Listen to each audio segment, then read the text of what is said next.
All right, we go on live. Here we are, Winged Sports Lounge, episode 5. I got my good friend, college teammate, Okie Doke, who we call him by his last name, but he's a doctor, a pastor, and we got Maurice joining right now, and we welcome him on the show, man. We got him and another Waco connection, Margin Hooks, who's going to come on when he's capable. He's busy, probably training somebody or had a training session. So we're going to get him to come on and talk Waco. So in honor and tribute to my Waco friends, I wore the Waco colors, baby. You know what I'm saying? Look, it's been. I'm trying to see what. Look this mug right here from when we went deep in 13-5A, man. Semi-finalist my senior year. Yeah, lost Odessa Permian back in the day, so I still claim it. If you play high school football, you know Odessa Permian, baby.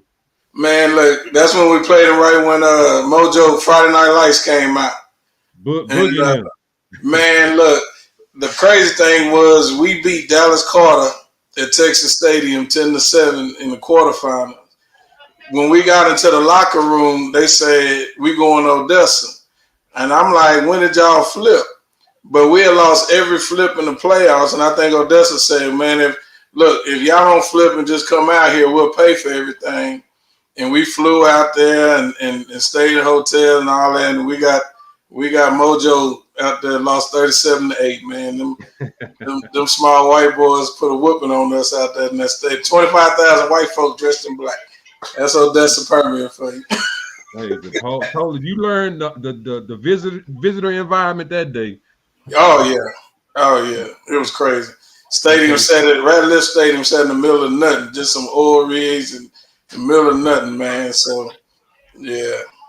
All right. So, to my viewers, I appreciate you watching. I appreciate you coming on, Oak. And since, you talking hostile environments, when I was getting recruited by SFA, man, y'all was in the playoffs running deep, man. And I was like, man, okay, I want to be a part of this. And you guys are in Montana. Give us a little bit of, you see him shaking his head. Give us a little bit about that hostile environment, man. Man, Montana was probably the worst experience I've ever dealt with in life. Like, to this day, I would never go back to the state of Montana. One, we was there that Friday night. That's when Tupac died. We was in the hotel. I still remember because me and Michael Ricks was roommates, and I remember that was the night he died. And then, man, we in Missoula, Montana.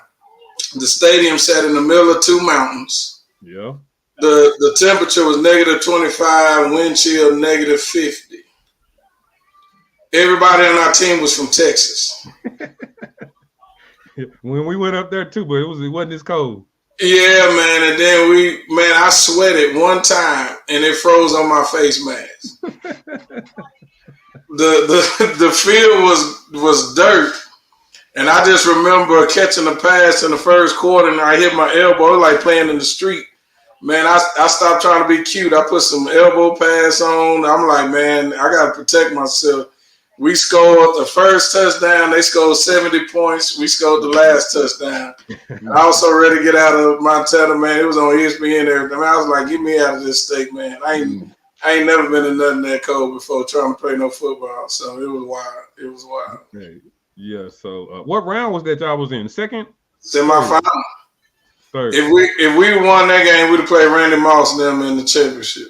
Yeah, and that's all spice. It's all your frat brothers. You talk about it, man. If we'd have won that, I had the deal Randy Moss, man. Like, who would get stuff like that though?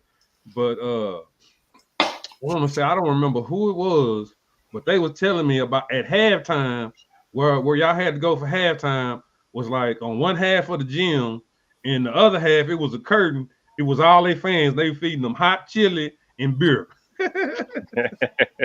Man, Sandy and them, when they were trying to prepare for the game, they consulted with the Green Bay Packers. And so we didn't have water on the sideline. We had like stew.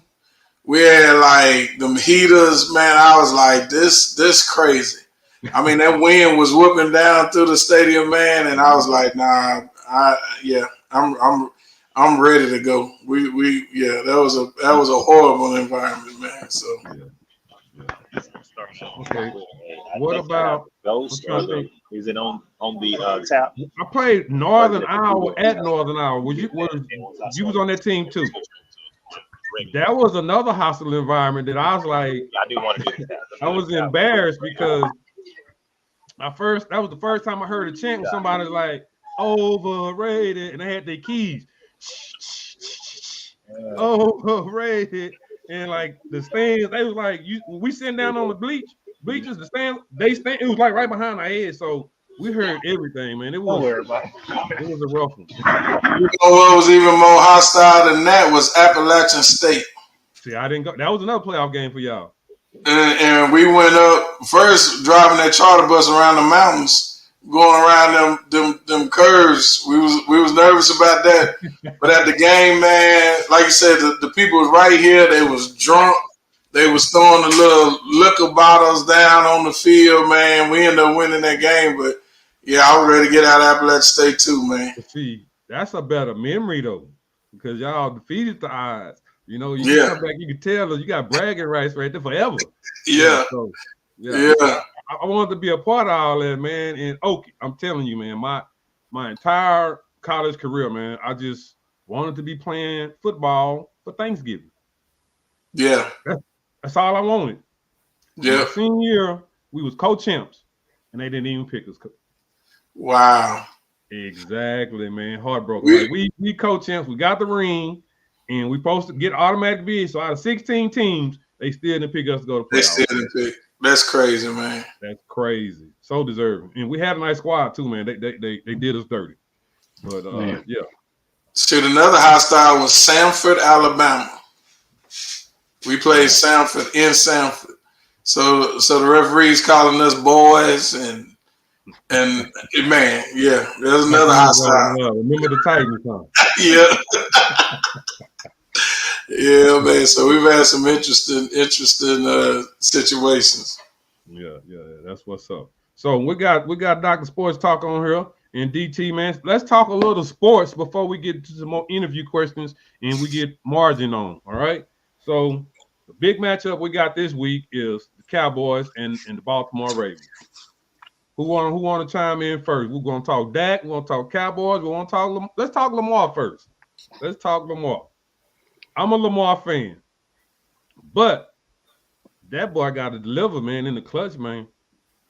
He got to complete them passes to Hollywood or to Likely in the corner of the end zone. And what disappointed me the most was not him owning up to that, but him saying that was a touchdown. He got his feet in. Like, that's the wrong argument to be having. Right.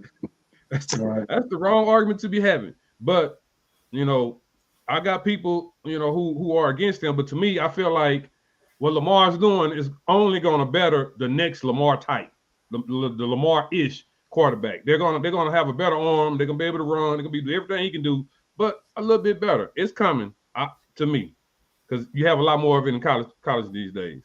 But what's up? Who else want to chime in on Lamar before we move to Dak and the Cowboys? I want to hear what Dr. Okie. Yeah.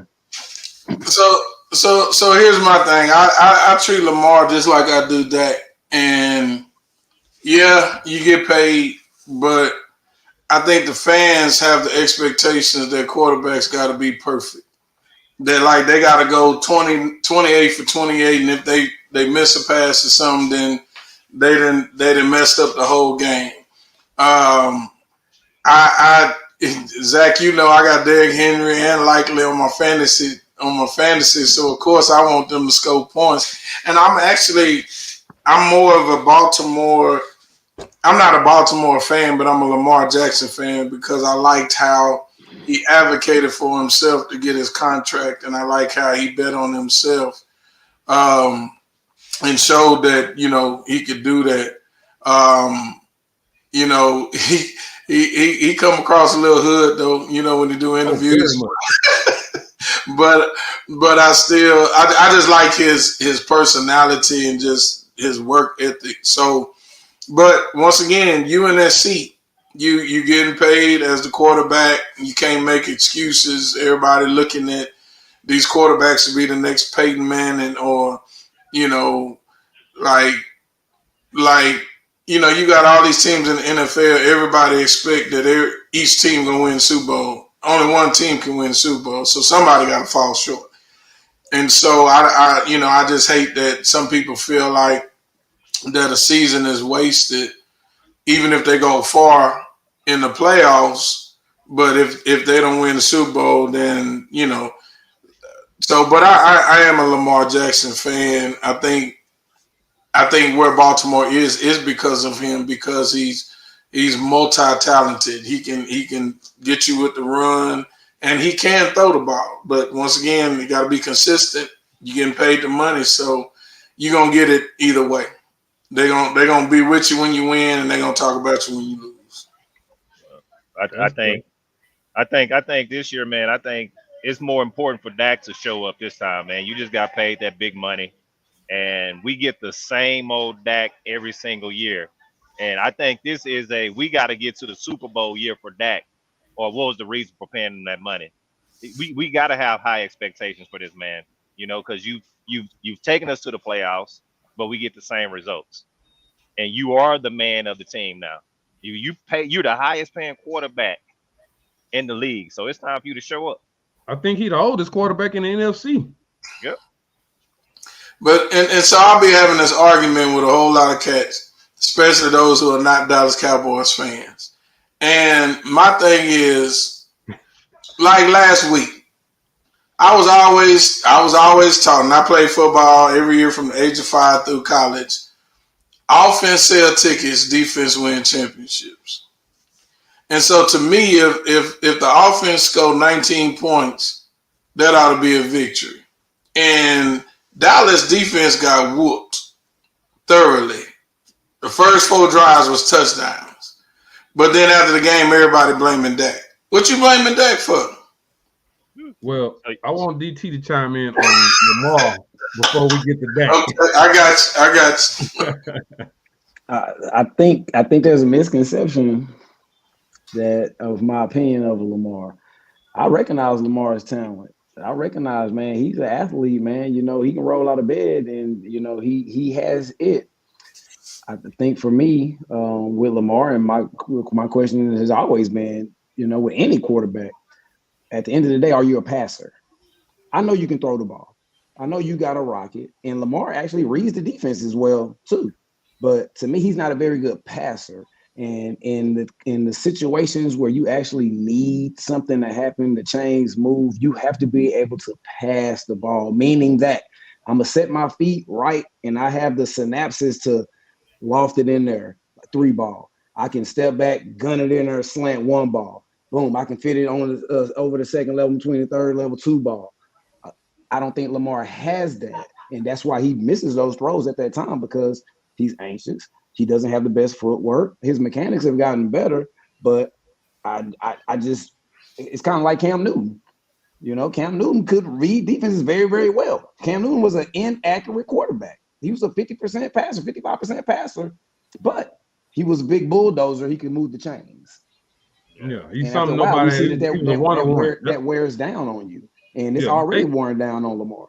I feel like Lamar is peak. That's probably my hottest take. I don't think he's getting any better. Oh, yeah, and just to add on to what you're saying, just that first game he played, he missed so many wide open in the middle passes to that tight end. Instead of passing it, dumping it off, he took out running. And I think he just relied too much on his individual strength versus getting everybody involved and being he had confident 16 rushes in that first game, 16 carries. Dude, you're a running back. Yep.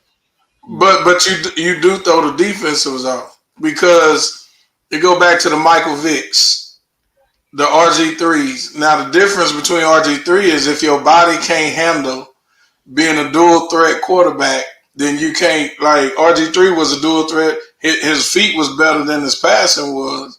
But when he got tackled and hit by the linebackers, you know, his body couldn't hold up. But Lamar has, to this point, been tough enough to continue to be a dual threat. But I agree. In fairness to RG3, he shouldn't have been playing in that game. He got hurt, man. I'm gonna blame that on his coaches. You know, Mike Shanahan and them having him play when he shouldn't have been playing. But yeah, you're right. Your body do have to stand up to it. And Lamar, Lamar, just like Cam Newton, just like anybody, you can have those mistakes, man. But in those moments where we need you to deliver, you have to deliver.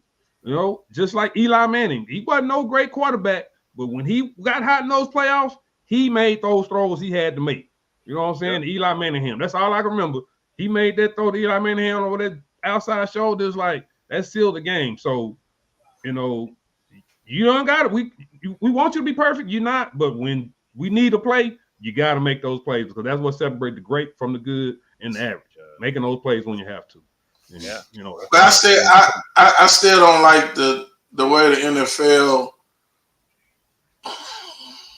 labels quarterbacks that are dual threats as though they're not true quarterbacks.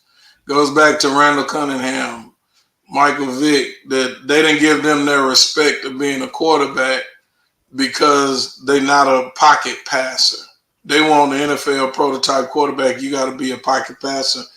But kind of like what DT said, you got to be smart too. Like quarterbacks have to be intelligent to be able to know what's going on. Even now, Patrick Mahomes, I don't know if it's more smarts or athletic ability, but he's been successful. He's both. Yeah. A lot of people don't give this dude no credit either. Steve McNair. Yeah. Steve McNair, yeah. Co-MVP. Aaron McNair was that now. That's or McNabb. He was the guy. Yep. He was one of my faves. Yeah. Donovan was a beast as well. And I think Randall Cunningham was one of the more accurate passers. Oh, yeah. He could do it all. He could throw it 80 yards, all of that. Mm-hmm. All right. So, all fairness, to Lamar, we just need him to make those plays and own up when he make those mistakes. We're all fans of him, but you got to deliver when it's time to deliver. Mm-hmm. So let's move on, transition to Dak, and I'm going to give my assessment of Dak.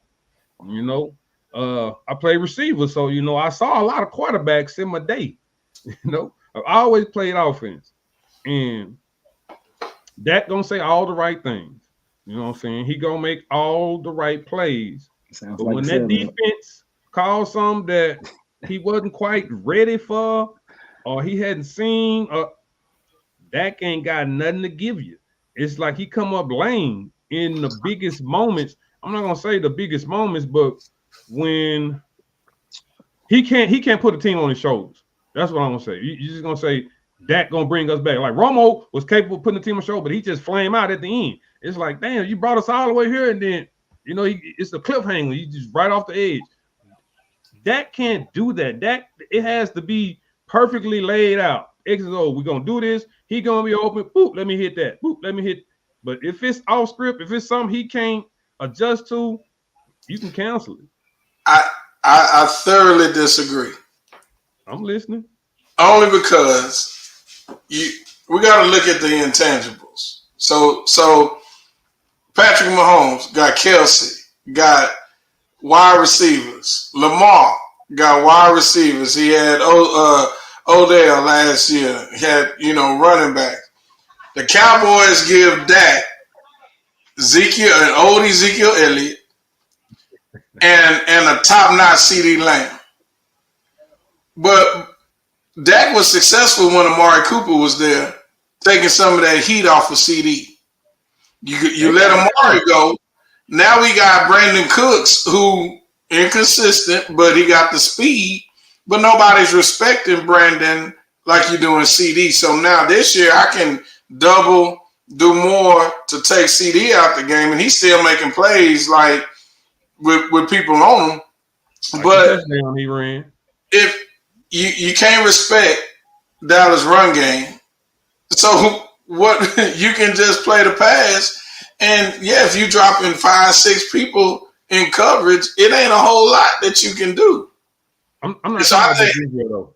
But I the only reason I disagree about him putting the team on his shoulder, and a whole lot of people gonna disagree with me when I say this, but I appreciate him being a leader.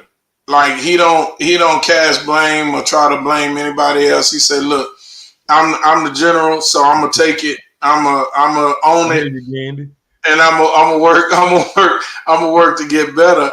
And I think they paid him the money because who else out there? You gonna go with an unproven rookie? You gonna go with what? I mean, but if you get him some help, I'm just gonna say the Raiders took somebody who was unproven, and I feel like they got a chance to make some noise this year. I feel like if you have people, a capable team, a capable coaches in place, like the Saints, nobody was gonna fear the Saints this year. But I didn't talk about the coaches either. I ain't no Mike McCarthy fan. That got a lot of things going against him, and they not surrounding him with the full support that he need. But they got the expectation that he got to do it all by himself, and just him and CD on on offense. So now Ferguson, he got hurt. Yeah, Ferguson. I like Ferguson. He got hurt, but I think they put too much of the blame on Dak. You got wide receivers falling down. So, but once again, you look at the stats, his stats are the same numbers as Patrick Mahomes in the last 2 to 3 years. The only difference is Patrick got more wins and losses in Super Bowls. Dak don't. But when you put the stats up, as far as touchdowns, interceptions, yards, and all of that, he matches up with Patrick Mahomes equally. Okay, so if Patrick Mahomes wins Super Bowl this year, how can we compare? What's going to be Dak's excuse? Because you name, other than Rice and Kelsey, what wide receivers do Mahomes have? Xavier Worthy out of UT. He brings an element. I want to ask you this. Okay, I want to ask you this. If you took Patrick Mahomes and put him on the Cowboys, and you took Dak and put him on the Chiefs, since they got the same stats, who you believe in? Dak with the Chiefs. Oh, I'm just because Patrick get tore up, man. I'm telling you, because he ain't got no support. That's it. And I'm a lifelong diehard Cowboys fan. Like I go back to Danny White. I'd have been through it all. I'd have been through the 1-15 season. I'd have been through the Super Bowls. That was well worth it though. That 1-15. Yeah, you know what I'm saying. So if anybody can talk about Cowboys, I'm that. Each year we like this is gonna be our year, and they disappoint us every year. That's why my wife is a Saints fan, and so Sunday I had to. Yeah, my phone blowing up. Nope, I ain't talking to you. But I also didn't post on social media and be like, "Oh, we're gonna win this game." No, because I know it's the Cowboys. They're always gonna do something to disappoint me. But I'm just saying you can't put it all on that. And that's what everybody do. Some of our teammates of the other color be on there talking about, Dak this, Dak suck, Dak, it's. I just think they give him a bad rap. But why can't you put it on Dak though? Every time somebody loses, they put it on the quarterback. That just comes with being the quarterback. You the highest player. You are the team captain. You just said that. So if y'all are not successful, you get protected the most out of any player on the team. So if y'all lose, why don't you put it on Dak? Because Dak made more tackles on the interception than they did with Alvin Kamara. That whole first half. 4 touchdowns. You can't stop them.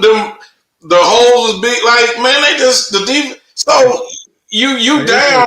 It looked beautiful. I was like, oh my, that's the perfect game plan. Like, man, that's the only team they was worried about. But he wasn't worried too much. But man, yeah. But it throws the game plan off because now when you down by 2-3 touchdowns, you can't run the ball and keep your same game plan. Yeah. So now you are dropping back. Now you're trying to come back. So it changes the whole dynamic of the game. Taylor May, what you got? Man, I got a couple things. Dr. Sports Talk, and I'm not attacking anything, but for me, this is professional sports. People won't get paid. So I don't think that just because a person is making the money, that necessarily means that they have to do X, Y, and Z. Somebody got to get paid at that position.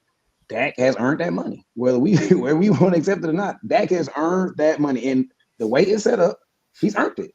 And quite frankly, if the Cowboys had any level of intellect, they would have been signed him. What else you going to do? But they ride it out, have to end up paying more. So that's on them. But I've been saying this for years. I don't feel like when we look at the teams that are advancing in the playoffs and going to the Super Bowl, the Cowboys don't have like talent. They don't. People like to believe that they do. This dude had a age. I'm talking about his tight end was old, retired, came back. You look at every team, especially repeat offenders that are advancing in the playoffs, they all have tight ends. The Cowboys have neglected this position. Ferguson has come along, but to me, Ferguson is still a one-dimensional. He's not. You're not worried about the run game. First of all, you ain't got no backs. But then you don't have a tight end that's really creating that extra gap on that line. He's a passing, so he's one-dimensional. You trade away Amari Cooper for peanuts because he didn't take a daggum COVID vaccination. That's why they traded him. Trade him for peanut for a 5th rounder. Left the guy no security blanket because Amari Cooper can create separation on the edge, which allows CD to be explosive. CD's not an outside receiver. He's forced to play there. You can double team the receivers from the slot. That's why teams need the outside receiver. They had when they let him go. This guy don't have talent around him. You can't expect for him to do everything. They get to the playoffs, the whole damn thing falls apart. So Jordan Love came in this mug and lit the place on fire. So with Dak being second, third in the MVP voting, you kind of feel he has the ability to manipulate a defense or overcome something. Who won the MVP? Who won it? Lamar. And he did jack squat with it. So that tells me the MVP is not indicative of who's actually the most valuable player. We know who that is. How many playoff wins does Dak have? 2. Probably 2. How long he been in the league? 8, 9. And he's been in the top 5 quarterback for that long, and you only got 2 wins. I don't know about top 5, but he's been. But once again, it's a team. In the top 5 if you're gonna go by. And that's it right there. So really, I mean, and this is why I don't think the guy has stopped being a adequate Cowboys talent fan. around him. I don't. This is why I stopped being a Cowboys fan, because somebody come in again. The gun come in. It's the owner. He's the problem. Of course, yeah. I mean, It's that's the owner. obvious. Because come on. When Dak got his money, I'm That's like, not a fun argument. Right. Why are we signing him the day of the damn first game? They want to make. Come on, son. You know why? That's ridiculous, man. Like, if you're gonna do it, if you're not gonna wait, if you're gonna do it today, you could have been done it. I wouldn't even pay them. I would have made them play it out, prove it. Charge my battery. You wouldn't have had a quarterback next year. You wouldn't have had a quarterback next year. Then walk away. But even somebody gonna pay that man. Even the opportunity to get Derrick Henry. Why we ain't get Derrick Henry? Like, you gotta have a back. You got everybody on 1 year. Your whole brass is on 1 year contracts. Yeah. You're not trying to win. Cut it out. It's not their fault. It's not. And even last year before last, when you had Zeke and you had Pollard, they provided a nice 1-2 punch. Mm-hmm. And that's why Zeke was able to get the yards in the middle. Pollard, created that outside. So now you say, well, I'm going to go with Pollard. I'm a franchise, and we ain't finna give him no long contract. And Pollard ain't do squat because he not the number 1 back. Nope. And so now last year was a whole wasted year when it come to running back. And so it just, the Cowboys, as far as they're the number $1 billion team, but they dumb when it comes to organization. I mean, the only smart decision they made was not picking what's the quarterback from A&M? They want to hire Johnny Manziel. That was the smartest thing. They got Zach Martin instead of Johnny. I fell in love again with the Cowboys. I'm like, maybe they are smart. He didn't go with the money pick. He went with what was going, and so but yeah. Longevity, because Zach Martin been strong. Yeah. Yeah. I mean, come on, man. Let's look at the playoff teams. The Cowboys don't have talent offensively like Philadelphia. They don't have talent offensively like the 49ers. But Philadelphia just got that talent, though. No, 49ers. When? Hold on. They went to a Super Bowl 2 years ago, Mo. Dallas been talented, man. We've had talent. We've had several players. I don't think that Dallas has had any players that those teams would trade for. I don't think the 49ers are trading any of their players for anybody on this Cowboys team. I don't think Philly's trading any of their people for anybody on the Cowboys. Once again, CD has thoroughly impressed me. He's very good, but who would the 49ers trade off their team for CD? Shoot, I think they would get rid of IU, Debo for CD. Man, CD has done some stuff. Okay. Definitely. So when he snatched the cell phone from that girl hand on the drive, I fell in love with CD then. But he has proven himself. And so that receiver will come over here and be the lone receiver. Yeah. CD will go over there and have a tight end, have a running back, have a receiver on the opposite side. Win Super Bowl. Yeah. Come on, man. And we're not even talking about coaching and GMing. I don't think Dak is in a spot where people are truly trying to win. And it's an easy scapegoat. It's an easy scapegoat. Yeah, executives. Yeah. We're paying you a lot of money, so they're not gonna blame us. Yeah. Because I think Dak can play. I mean he ain't the best, but I think he's adequate. You know, I think he could win some games. I just don't think that he's had the talent. I mean, you know, they probably should have beat Green Bay last year, but they should have. The whole team stumped. Yeah, defense. Once again, come back to defense. And I'm hoping to see Dan Bland and Diggs on the field at the same time. But both of them are proven to be good cornerbacks, so we got them on the field. But once again, Micah can only do so much. That now teams are doubling him. You got to have DeMarcus Lawrence is kind of going down, but like I said, the Cowboys if they add a couple of pieces, I think they can win a whole lot more Super Bowls. Yeah. All right, I'm back, man. I had technical difficulties, but we got Margin Hooks back on the scene. On the scene, man. Good to have you, man. There he is. What's up, brother? What's going on, brother?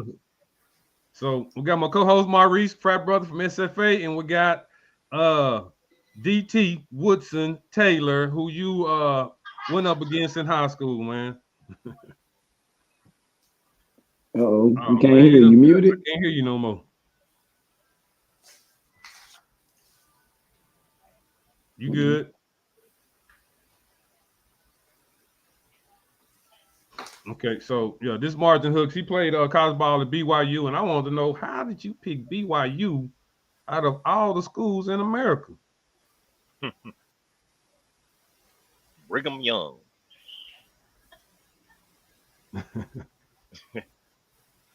Well, yeah, he ended up being fifth all-time leading receiver when he left that thing, man. So he put up some numbers. Man, he went and tore that thing up. Like, who was his quarterback? Hooks, can you hear us? I don't think we can hear him still.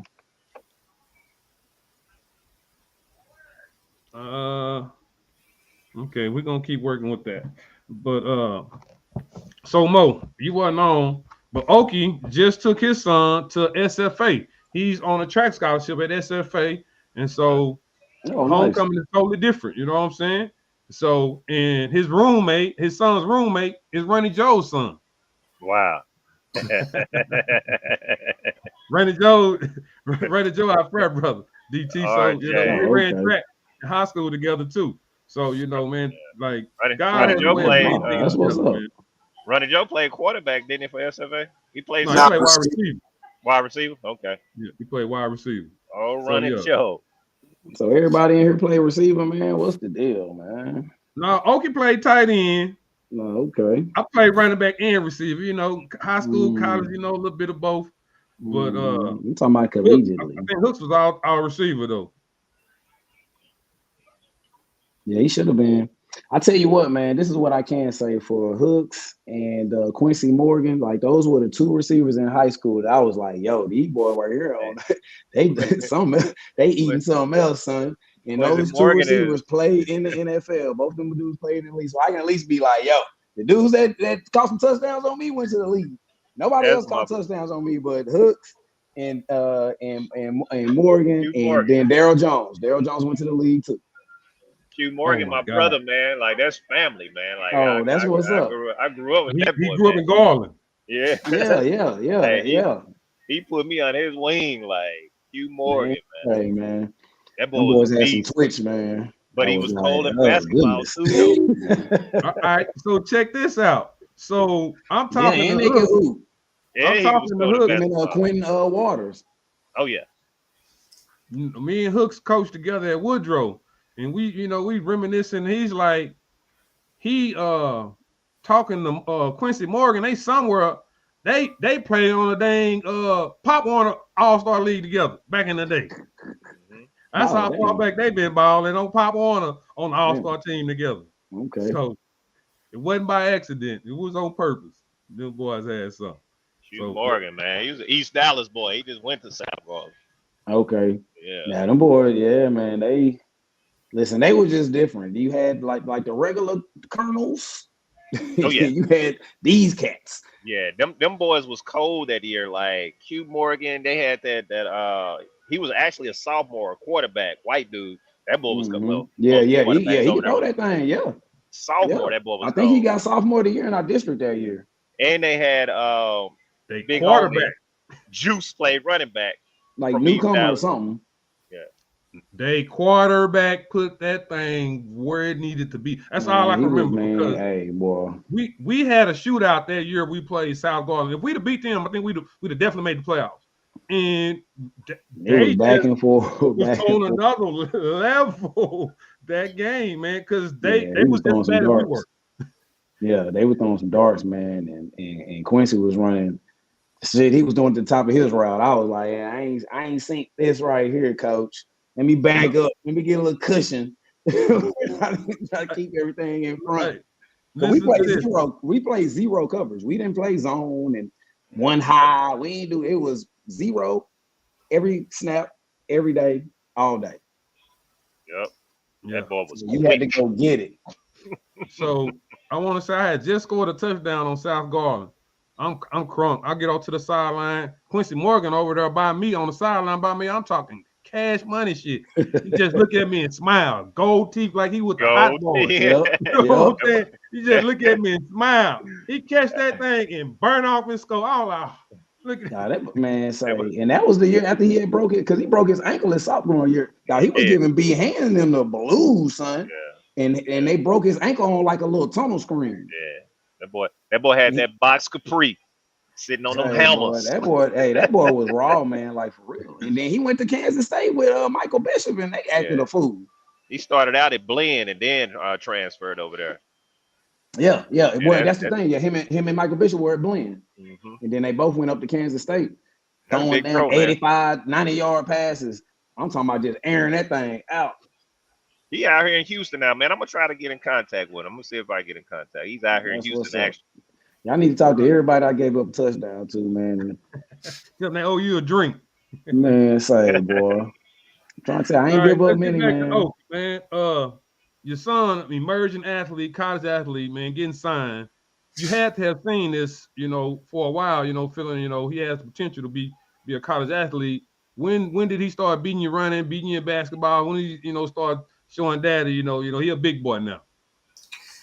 I don't think he ever beat me in basketball yet, but Oh, he not a it hooker. was man, it was crazy because like me, like I said, I started playing football at 5, played Pee Wee, Waco. We played together, but he really wasn't into football, and so when we was in Round Rock, and he was getting ready to go to 7th grade, I told him he was gonna play quarterback. I said you ought to be a quarterback.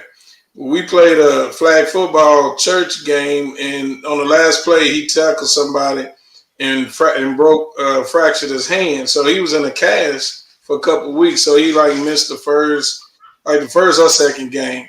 So he came home. He was like, "Daddy, they got me a running back." I said, "Boy, you ain't never played no running back before, And so I go to the game. The first play of the game, he run a 70-yard touchdown. They get the ball back. Hand it to him again. He run another touchdown. Like he scored 3 touchdowns.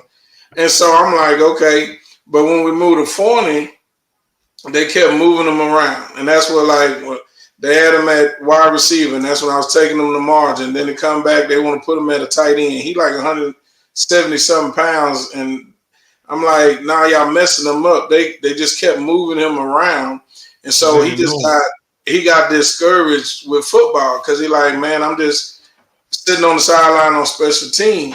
So then his junior year, he go out and he runs a 10.8 in 100 and breaks the school record. And then he got second fastest in the 200, and they broke all his school records. So then they want to put him back in running back again. And I'm like, but then they want him to run in the middle. Like, he had 173 pounds. They want him to run in the middle. So in the middle of the senior year, you're like, Dad, he said, man, I'm not feeling football. I just want to focus on track.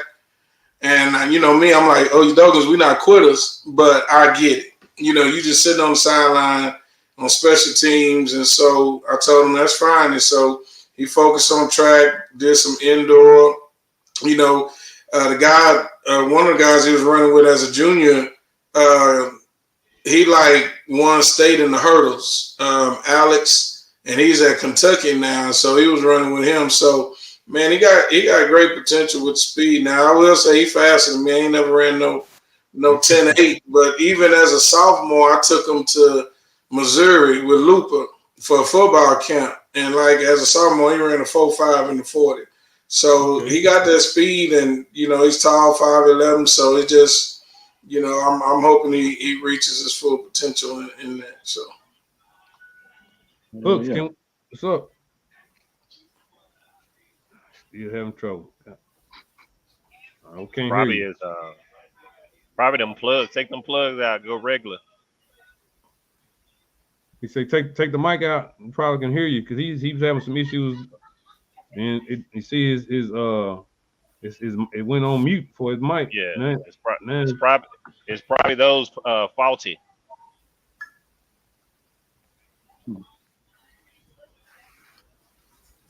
Boy, ain't got no audio. Yeah, I'm not sure. But DT, after like the games, after the football games, you know how the coach bring you to bring the whole team in the next day. You know, and he might, you know, show you the highlights. Or this person did good, won this award. This person did this. So we in the room, and Coach Pierce show us this play, man. It's like the first time I ever seen like a trick play. Score a touchdown. I know Coach Pierce. And it was what's up, Jay? And it was Okie Doke scoring a touchdown. It was like 186 Waco. So you gonna tell them how the play went. I'm trying to remember which one the Waco it would have fallen down and come across. And there we go. That's it.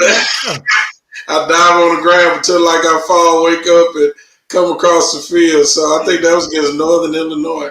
Something like that, yeah. Hey man. He fall down like, you know, somebody in a pancake him. Defense ain't looking at him no more. Quarterback go to the other side. He go across field, open, bucket naked, open for a touchdown, man. Yeah. You know what I'm saying? I'm like, man, who would think some play like that work? Like, but hey, I will never forget why I fall. That's the Okie Doke play. That's some good offensive blocking right there, boy. For real though, man. You fall down on the play, get back up, go catch a touchdown in the corner. Hey, I know what you gonna do when you fall on the ground, man. You gotta go through your out progressions. That's the only thing I can think of. And everything going to the right, and you coming back to the left. So yeah. Surely he's not gonna throw to the guy on the ground. Yeah, man, and that's what I used to like about Pierce, man. Like his special plays, his trick plays, man. Like they was on point. We had another play that Pierce was a cool cat. You know, he was at North Texas, man. Oh, I didn't know that. Yeah, Pierce was a cool dude, man. We were fake, like we trying to get you to jump off sides. And we would say hut like so many damn times. Like 10, 11 damn times. You know, Okie like, you know, getting out of his stand, looking like what we gonna do? You know what I'm saying? And then they doing something, run their play. Like, hey man, I like Pierce though, man. You know, when coaches do stuff like that and you practice, and it works to perfection, you know, we just we say like I know you remember what I'm talking about. Oh, he Hey, I do, and I loved our coaching staff at SFA. Like all of them, Coach Knox recruited me, Greg He Knox. recruited me too. That's who recruited me too. Yeah, Coach Knox, and then man, probably my most favorite coach is Coach Chizik. And Chiz, Chiz, we were so afraid of Chiz that we stayed back in them apartments off of University. We was on the 3rd floor, and we woke up late. And if you was late to workouts with Chiz, like you just didn't want to do it. Man, we jumped in the car. We passed the cops and didn't stop. And they like turned around. By that time, they turned around and found us. We had jumped out and got in the gym because you just didn't want to. You didn't want to have to deal with Coach Chiz, man. You more scared of Chiz than you was the damn cops. That's it. Yep. Maurice, you know Chizik is, right? That's the coach that won championship with Cam Newton at Auburn. Yeah. All right. Carry on, Oak. No, I'll just say, man, the coaches at SFA still got great relationships. Coach Mack cuts you out. You have your parents like, man, is he talking to my son like this on the sideline? But you had to do it. Them big hogs, Lee Kirk, Craig, Big O, Otis minivan. Man, and so he knew how to light a fire in them, man. So yeah, I enjoyed our coaches at SFA. Yeah, Coach Chiz, he knows. Hello. I think you coming on. All right, man, I got y'all. I'm with y'all now. See, that BYU education didn't work for something, huh? Boy, I'm like sitting here like I'm borderline retarded. See, I had to figure it out. Boy, my wife couldn't help me. She looked at me like I'm crazy. I'm like, I hit something right. I hit what the coach said. Remember the old white coach at Woodrow? The old white man. Stop playing. You know his name. Not Bobby, the other one. The one who was on drugs was always high. Crazy. Oh, Even I don't remember that cat. Hey, man, he was Bobby's left-hand man, then Bobby had to get rid of him. Oh, he coached like the O-line or something. Baseball. No, the old dude. Right? No, he was wrestling. He coached wrestling. Okay, I know you're talking about. He taught me on the computer. He told me he found the unfuck up button. Even though they're hitting it, I was like, man, what you doing? Oh, hell, I got to find the unfuck up button. I was like, oh, okay. Say. But yeah, man, I heard what y'all was saying, but yeah, me and Q go way back, man. Me and Q, when I played for the Elks, I played against Q when he played for the Plano Panthers, and we was at the Senior Bowl just chopping it up, walking down the street talking about Little League ball, and one conversation led to another. And I said, man, we ain't never lose a game. And he said, man, we lost one game. And he was like, where you play at? I like, man, I'm from Waco. He just looked at me and was like, the Elks? I'm like, yeah. Because we was on the same team, on the North team at the Senior Bowl in Mobile. Okay. It was me, him, Ocho Cinco, Reggie Wayne. I mean, it was loaded. It was some dudes in there. It was Pro Bowl team. Man, it was loaded in there. It was loaded. But yeah, it's still dudes I even keep in contact with now, that I played against, or some of them I don't play in college ball, and not playing, but coaching pro ball.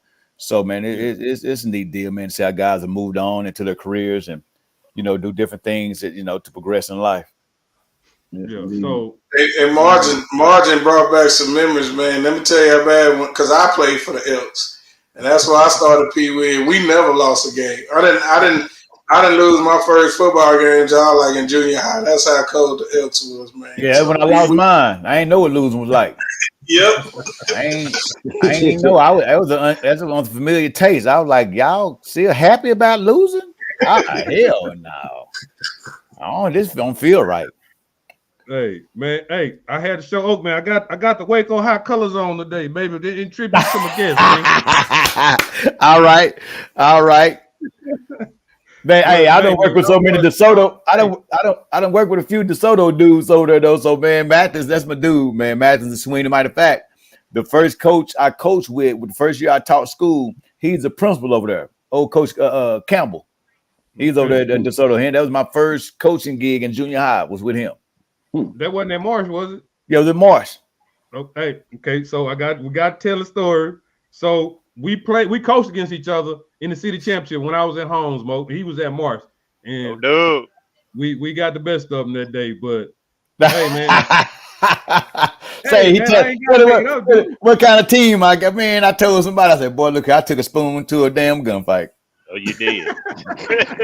I was in Mars, North Dallas. Hey, he was at Mars, but y'all had some talent, man. The little white quarterback played cornerback and quarterback. He was nice playing both ways. Y'all had what was that? Robert? The Robert was y'all. Robert Rambo. We had Paul. Matter of fact, everybody that was on the Woodrow team was with me at Mars. They followed me from junior high to high school, and so I got to meet all of them. What year was that at O-Dub? Man, you remember Baby J, Lil Durrell, DeLeon Ward. That was their year. That was their year. That wasn't when Devontae was there at quarterback, was it? It had to be at Devontae. Because Lil Durrell was the quarterback that year. Okay. Y'all had a whole bunch of dudes out there, man. I was sitting there like, man, hey, I had to coach for real. I had to coach. I'm like, I had to coach real. I'm like, man, it was a close game. I wasn't bad, man. I mean, like I said, we had a kickoff return that was called back, because thing is, I know one thing. I got my get back on Atwell. We smacked them. I told him, I said, boy, I got a team full of Mexicans to beat y'all. All Mexicans. All of them. So, hey, we putting that thing up all over the field. We're just going to throw. I was like, if they got special ed kids out there, they can't think. All I got to do is put somebody in motion. They confuse everybody. Not the IEP. Hey, man, but I was going to see. So this is like the scariest moment, like calling a play. I called a shuffle pass. You know what I'm saying? Like the first play of the game. I'm always thinking of stuff. I called a shuffle pass, and they dropped it. And I'm like, shit, that's a fumble. But it's a pass. It was an incomplete pass, man. That was like the most scariest and happiest moment of my coaching career in the championship game. Like, oh, shit, great call, ref. but that was against y'all, man. I would never forget that damn play. But man, that got me. And I enjoyed it. After middle school, though, I ain't like coaching no more. That Woodrow Wilson stuff, I was like, nah. Yeah, I can't do high school. I ain't gonna say never, but I couldn't do that again. I definitely can't do it now. Mo, you ever heard of Sergio Kendall? Mike, you ever heard him play at Texas? Big linebacker. Yep. Hey, he's big time linebacker at Texas, man. He got drafted by the Ravens. I'm pretty sure it was the first round. Had a freak accident, slipped, fell down on the stairs, cracked his skull, his brain, and never played again. Well, he played at Woodrow for Coach Bobby Estes, and that was like his claim to fame. Like whatever Sergio did for him, that was all he talked about. Say he got mad one day because Sergio came in. I was talking to Sergio, and he didn't realize Sergio played with Derek Johnson, who played at Waco High. So me and him talking that through Estes, because our conversation was totally different than anything he could ever have with him. Because it was actually talking about playing football, and he never played. So I could tell then I just like, nah, I can't coach no more. Let me get up out of here. Yeah, that's the Derek Johnson that played at Texas and with the Chiefs. With the Chiefs, yeah. He's from Waco. I played his brother Dwight, the whole Johnson family. All of them went to the league. Yep. All of them did. Derek Johnson got a game named after him in Waco High. He got the Derek Johnson Classic. Yep. Man, Waco done put, man, they got LT. Hey, man, who else we don't know of y'all done brought out of Waco? Lewis Wright. There's a bunch of them. Matter of fact, Vince Carter started at Oklahoma for a while. It's been quite a few dudes, man. The thing is, can you get out of Waco? If you can get out of Waco, you got a chance. That's the key. That's the hard thing to get out. That's why I want to ask you, what made you go to BYU? It was the farthest away thing from Waco, and they threw the ball. And I got to go to Hawaii. They sold me on Hawaii. We go to Hawaii. What? The beach? Oh, bet. Close I've been to, the project pool. Close I've been to the beach. Over on the river, skipping rocks. They sold me on it. What? We on TV too? Bet. You got me. You got me. Yes, I end up at BYU. I know you was number 5 all time leading receiver. You still number 5. You haven't got pushed down yet, have you? Yeah, man, I'm still number 5, man. I just saw they had a new ranking. I'm top 100 greatest of all time to play. And BYU? Yeah. So I'm in top 100, man. With that, Very man, nice. I tell Very nice. it's a testament. I tell people, man, I never would have dreamed that. Dude from East Waco went up to Utah, man, and you know, hey, lived out my dream, played my career, got my degree, and man, hey, hopefully I always told him I hope I left a mark, you know, for my stay there, because I was the first black recruited non-Mormon receiver to get played at BYU. First black to have a jersey. I remember when I first seen your name. First black have a jersey. So yeah, BYU. Yeah, man. Matter of fact, I played against Courtney Jackson when he was at Arizona State. So yeah, I played against him, man, when I was my freshman year. When I was at BYU. Who was your quarterback at BYU? You played him that year too, because you came out in '96, right? Yeah. My freshman year. My freshman year, I redshirted. It was Steve Sarkisian. Oh, okay. The coach at Texas? Yeah, Sarkisian. Ain't that some shit? Yeah, Sark. And then I played with Kevin Federick for 3 years. And then my last year was Brandon Doman. He ended up getting drafted to the well, he wasn't even started. I played with 4 different quarterbacks my senior year, man. My whole senior year was all jacked up. So I played with all them dudes. And you just played in Miami and Tampa Bay? Yeah, Tampa my rookie year. Then I was in Tampa, Miami for 2 years, then Canadian League, and did a stint in NFL Europe. I played in every league, Canadian League and arena football. That was the Colorado Crush. Okay. Yeah. So what's up, man? Shit, you played till the wheels fall off. Man, look, I let that thing go forward. Wheels got to wobbling. I was like, nah, it's all right, buddy. People don't realize the sacrifice you put in for something that's not guaranteed.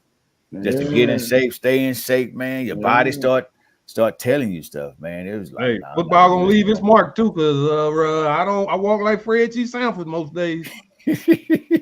Boy, look here, I be walking, my knees be popping. They be like, man, what's that noise, man? Look, I can't sneak up on nobody now. No, hell no. Knees popping, ankles popping. And I say, man, look, but you still move. I say, I move a little. I move. I don't jump no more. Ball go over my head, man. I let it hit the ground. I walk to it. That's my head. My Achilles start popping. I was like, I ain't got time for it. I ain't rehabbing. If I get hurt, I'm just gonna be in a wheelchair for the rest of my life. I ain't doing no rehab. Hell no. Man, I done had most surgeries after football. Oh, man. Really? I done had knee replacement at 37. I done had 2 spinal fusions. Oh, I just wake up and gotta have surgery, man. And I'm like, what is this? Man, like, I had one surgery out of football with a knee that it was like the brake pads went out. I had no cartilage in my knee. That's why even training wise, I train a certain way. It's a certain way I train, and people are like, that's wrong. I say, no, it ain't.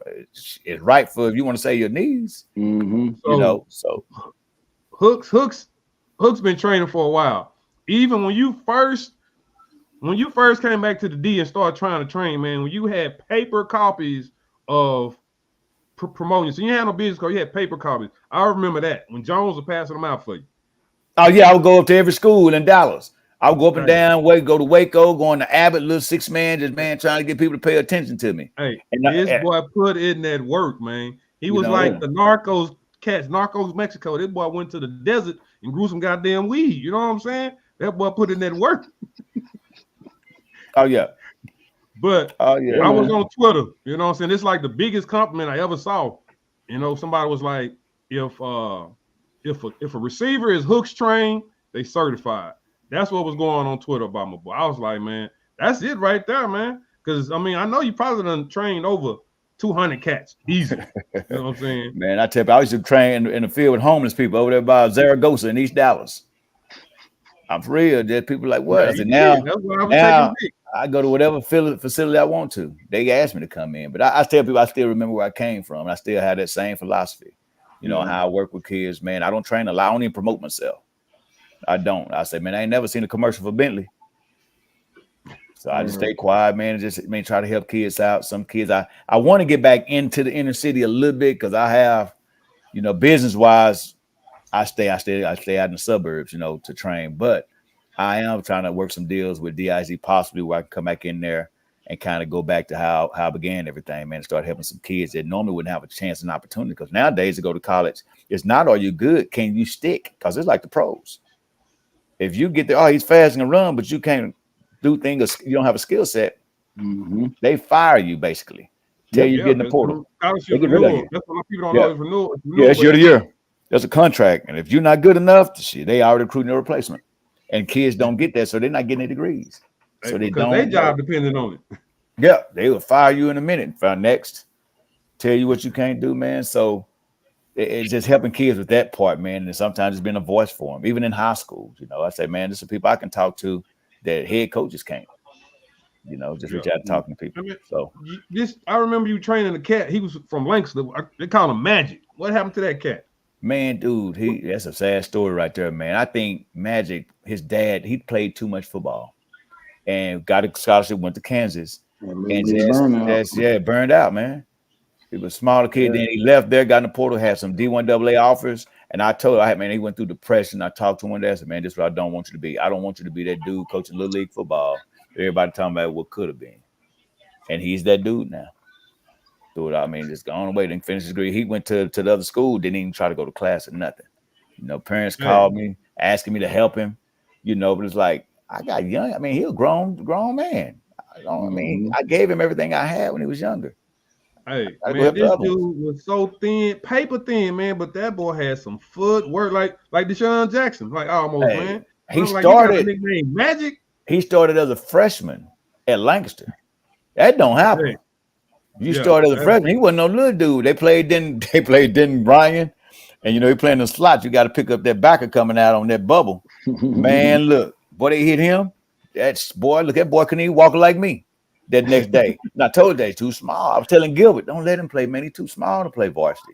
But he did it anyway, man. And he's just burned out on. And I tell him, let kids, man, go run track, go do something else, man. Don't just do football. Go play basketball. Do something different. Some people play a year round. They're doing football. I'm just go play in March. I'm just go do this. Yeah, man, go play different sports. Go skip rocks in the water or something.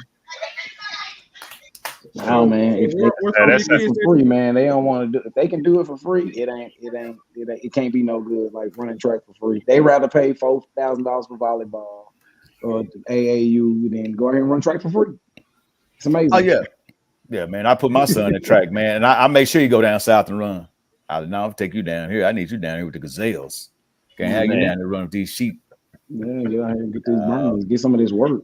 Yeah, man, I sitting down there. Your son, he's still in elementary though, right? Yeah, my son, he's just 8. He made Junior Olympics when he was 7. Made Junior Olympics in the 400. So yeah, man, he when I got running 4. Now he got himself running because look here, I was trying to work with him when he went to Junior Olympics. Man, look here, shit. I let him run that first 150 or 250. Then I said, I'm the rabbit after that. Keep up with me. Shit, man. I was like, man, just having young kids like that, I'd stay in some kind of condition. Now he playing tackle football. So shit, that's a whole nother deal, man. Now he got the silver spoon in his mouth. So that contact stuff different. Shit, he's seen contact went the other way. How old is your daughter? 10. She the best receiver. I put a video on Instagram, say, man, she tall. My daughter over my height, man. She running routes, catch ball. My mom was like, why you throwing the ball that hard to her? She come up there, was like, shit, she can catch, can't she? I'm like, she was my first guinea pig in training.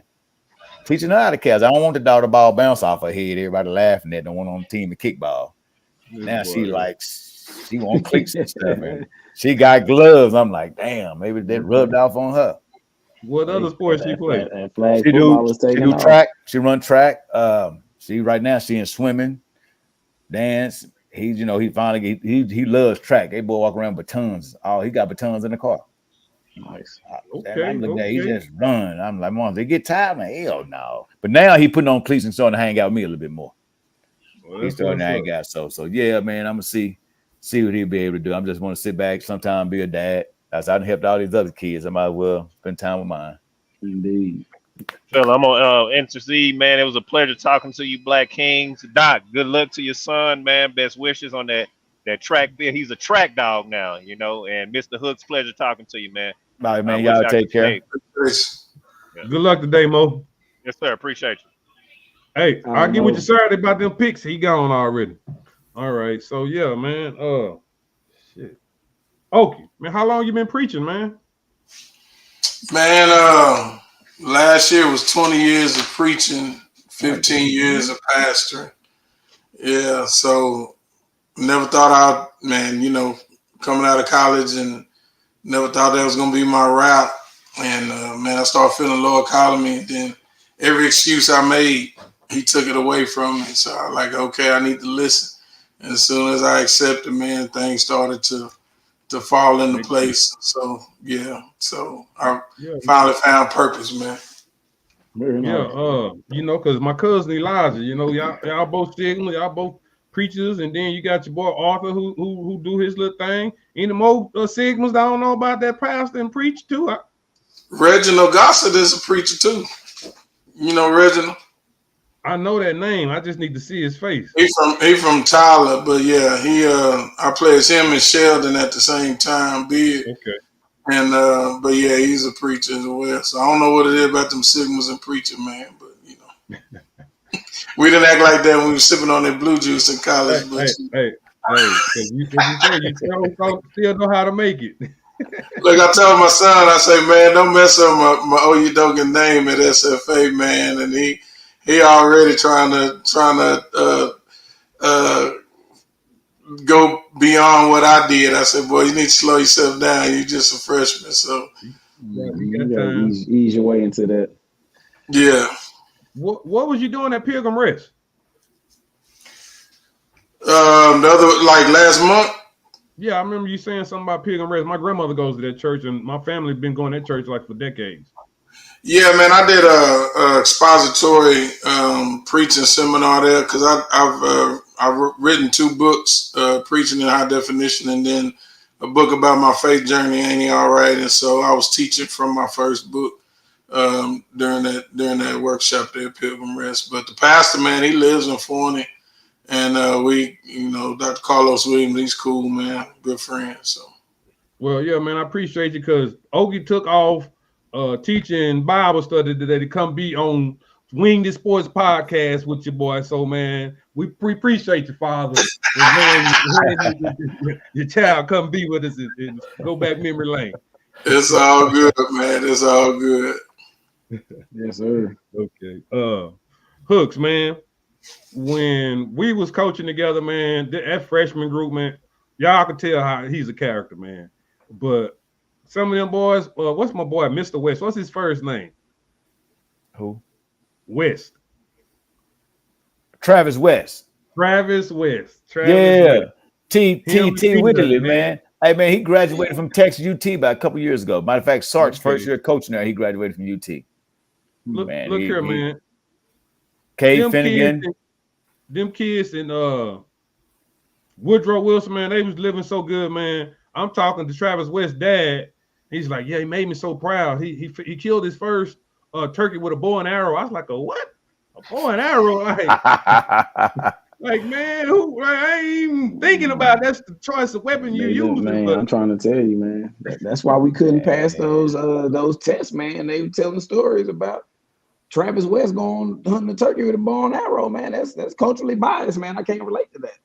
I think it might have been a deer. It might have been a deer, not no turkey. He killing deer with bows and arrows, man. I was out hunting. That's different people over there, man. That's a whole different. Hey, but Travis was good people though, man. I like working with Travis, man. His dad name was Chico. His dad named Chico. Chico, my boy. Chico was pit bull, boy. When I left Woodrow, I sick Chico on him. I was like, all right, I'm out.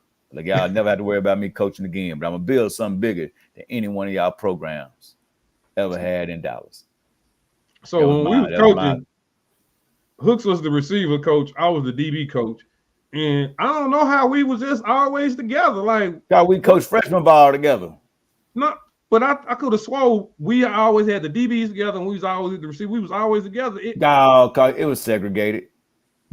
That shit was segregated. All the white dudes be on one end of coaches, but all the top players want to hang down there with us. So they'll be doing inside run hold the whole time. So, I mean, we just go down there, go do one-on-ones, do our own thing. Hey, man. Yeah.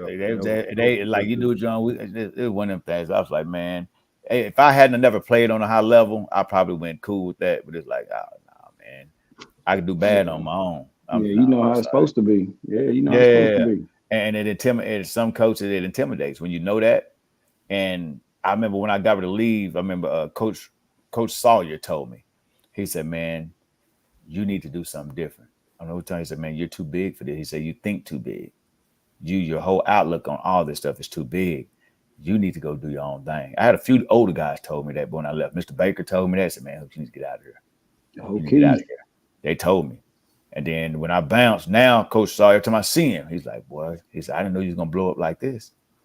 I'm like, man, I just need an opportunity. I don't mind the grind, but it's easy to grind for yourself.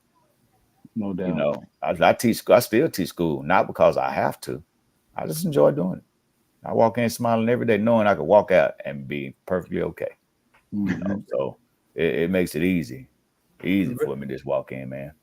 He had the toughest job. You was ISS at Woodrow. Like I don't want to deal with those knuckleheads. I used to be the behavior teacher. So I don't want to deal with no knuckleheads, so I don't have to. It wasn't too bad to get the ones, but they be high though, and they want to put them in there. They weren't on weed. Now these dudes, the ones with money, be on that different stuff. They in the back scratching and shake, hook, make sure they be still. What? Come on, man. Come on, man. Then it was kids to get in trouble on purpose to come to me to tutor them in math. They like, and they would, man, you better than our regular math teacher. Can I just go to him? So the teacher would get mad. Why they want to go to ISS? I said, but I was in there teaching. It was a full lesson on the board. They like kids sitting there doing it. You know, why can't you be a real teacher? I am. I'm a real teacher. I'm just over here sitting in here. Real. Doing what worked best for you. Yeah, man. And I knew then, man, when I got to the point where I just hated just coming, I never didn't go down to the field. I mean, to the locker room, nothing. I just showed up on the field. I wouldn't even go down there. I wouldn't talk to the coaches. How long did you coach at Woodrow? Man, I started off at Long. I was at the middle school. What happened when Mr. Richardson was at the principal at Woodrow, he was at Marsh with me. So he always said, if I leave, go to high school, man, I want you to come. So he hired me, not Estes. He brought me in. So I remember when I walked in, Pat Washington pulled me to the side. He's like, man, when you walked in, the way they were talking about you, I was expecting some middle-aged white dude. Young black dude walking here up on your toes. Like, man, be careful. They ain't never seen nothing like you. Then when I came in, all those kids transferring in with me. So those kids, it was hard. Yeah, it was hard for Estes to, and again, I didn't want to be the head coach. It's your team. But when you start isolating the kids, those are Hooks kids. That's what you're doing? Okay, then that's what you're doing. You know, kids shouldn't be playing, man. You know, kids get in trouble. Can they still just play this game? No, man. So you don't even care about the kid themselves. Kid walking around with a 70, you still letting them play. They fool around and flunk. So I was doing grade checks, pulling kids out of class. I wouldn't allow kids to practice unless they had an 80. And he didn't like that. But thing is, I said, it's a bigger picture. It's a bigger picture. But I knew we weren't going to match. I was like, nah, let me go on the outside so no one can touch me. I don't have any rules. I don't have to answer the NCAA and I don't have to answer UIL. Oh, yeah. Because I wasn't coaching on campus. I used to see Mr. Baker. You remember Mr. Baker? He ended up getting a teaching job over there at Woodrow. And he liked my coaching skills from the junior high. And so he had me come over there because Estes didn't have me either. Mr. Baker was a principal, the AP. Yeah, that's what I'm saying. He brought me from Holmes over there to Woodrow. Because he's always talking to me, Hook. That's one when Rambo left and went to Cedar Hill. Hooks, man, he ain't going to make it over Cedar Hill. I looked at him, I was like, man, look here. He's going to be all right. Man, them boys different. I trained different. Oh, you talking about Charleston? Oh, yeah. I didn't even realize he transferred over there. But I had Charleston. I had Charleston at they were all at Marsh with me at the middle school. They transferred there to me. So when I went to Woodrow, all of followed me. Okay. All of us followed me there. So he had some good kids, you know, but it was like it's one of them things, and he tried to play the racial thing and didn't realize the people he was trying to play against me, they all, you know, like Mitt the Romneys. I'm like, they all went to BYU. He could connect that. And like, why do these people like you? I'm like, dude, I'm alumni. I'm like, oh my goodness. I knew then. I was like, yeah, I can't coach no more. Last time I coached, I told a coach, I was coaching middle school in Richardson. I was like, man, I'll coach as long as you don't associate me with your high school. You know, this kind of, he looked like, what? I like, no, because his program was raggedy. I don't want to be associated. It's bad for my business. So he would try to ask me to come over and help out. Nope, I ain't, I'm gonna coach this middle school, and I'm going about my business. I'm gonna do my job. What you need me to do. I don't even want to be associated with it. Then it got where other coaches start talking about me at the coaches clinics, and like Gary Patterson gave me a shout out. So I walk, he called me in his office. He looking at me. He don't realize I'm talking to Gary Patterson. As I'm talking to him, he said, "Yeah, I gave you a shout out up there." Man, this dude gonna look at me like, "Man, are you in some kind of trouble?" I'm like, "What you mean am I in trouble? I heard Gary Patterson talking about mentioning your name." Then I just showed him the text message from Gary Patterson, like, "You know him?" That's when I knew then. I was like, "Yeah, this bigger, it's over their head." I had to go on and get out of there. Went and help with Sean Payton. You probably need to go to Denver and help him out too, because because he ain't playing my dude Marvin Mims. So I've been training Marvin since he was a freshman. I had Marvin freshman in high school. I've been on the other side of him, man. He ain't gave me headaches. I was at Little Lamb. Marvin Mims play that? Lone Star. Yeah, he was a Lone Star. Frisco. Oh, so you know, let me see. He was a Little M at the college. I trained Miles Price. I mean, no. Is it Miles? Miles Price and Keith Miller.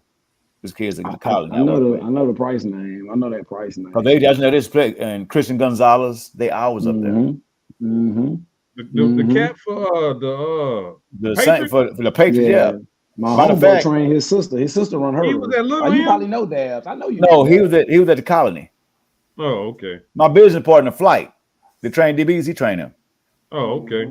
So matter of fact, this summer he was in town. I let all my young receivers go against him. All my young whippersnappers. Because his sister run for Columbia. She do hurdles. Yeah, it's a small world out there, man. With the training stuff, it's real small. Some of the dudes out of man, like I work with a Larry Fitzgerald's son now. You say he's staying in Dallas now? No, he just flies him in here. He flew him in the summer for like 3 weeks. Yeah, and then he put him on a boat. So work him out. Hotel. Work him out. Like I say, you went to the water. You went to the desert and grew some damn marijuana. I know. I tell people a lot of time, and I look at it like a cartel. I say, man, I'm El Chapo. I'll say, I grow my own crops. What would you? So I mean, as far as like your training, like what do you feel like is your niche? My patience. My patience is my niche. He get them on that ladder, man. You know what I'm saying? He get them on that ladder, and once they get their footwork on point, like he like a Mr. Miyagi, wax on, wax off. That ladder is that wax on, wax off. They gonna be so tired of that ladder that they really, you know what I'm saying? They got that Kobe mentality with their footwork now. And then he gonna go from there. He gonna put them cones on there, and hey, man, doing the Tyreek Hill drills y'all see on YouTube. I done seen them. You know what I'm saying? I just ain't got the gift of gab to make them see eye to eye. Hooks just got a different mind frame. It pays me, man. Everything I teach now is on a rhythm and beat.